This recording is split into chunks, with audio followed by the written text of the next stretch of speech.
Hello বন্ধুরা, আমি আজকে কাঁঠালের পিঠা বানাবো। তাই কাঁঠালগুলো আমি নরম হওয়া কাঁঠালগুলোকে আমি তাতিয়ে নিচ্ছি, তাতিয়ে নিয়ে রাখছি। এখন একটা পাত্রের মধ্যে অল্প করে নিচ্ছি পিঠা বানানোর জন্য।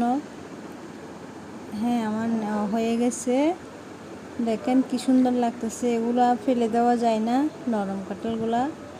আমি এর মধ্যে অল্প ছালের গুঁড়ো দিচ্ছি, আর অল্প এখন আমি চালের গুঁড়ো দেবো হয়েছে। এখন আমি দেবো ময়দা, অল্প করে ময়দা দিয়ে দিলাম।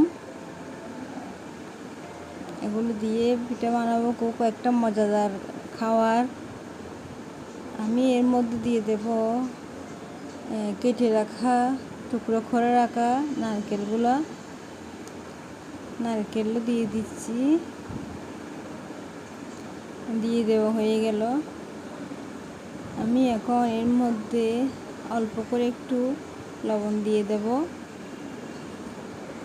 আমি এর মধ্যে অল্প করে একটু জল দিচ্ছি। জল না দিলেও হয়, তারপরে আমি দিয়ে দিলাম। দিয়ে একটু মেখে রাখতেছি। মাখা হয়ে যাচ্ছে।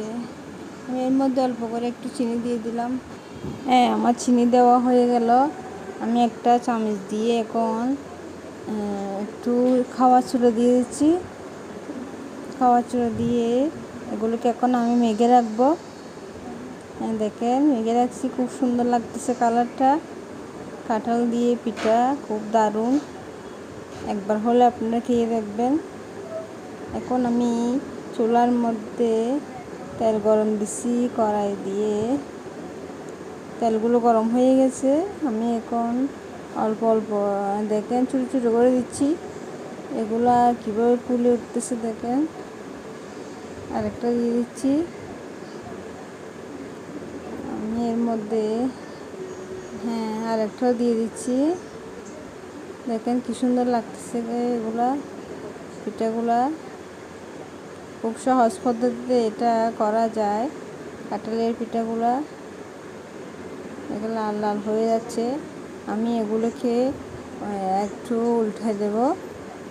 উল্টে দেওয়ার পর দেখেন এগুলো কি সুন্দর লাগতেছে। এখন খেতে খুব দারুণ লাগবে।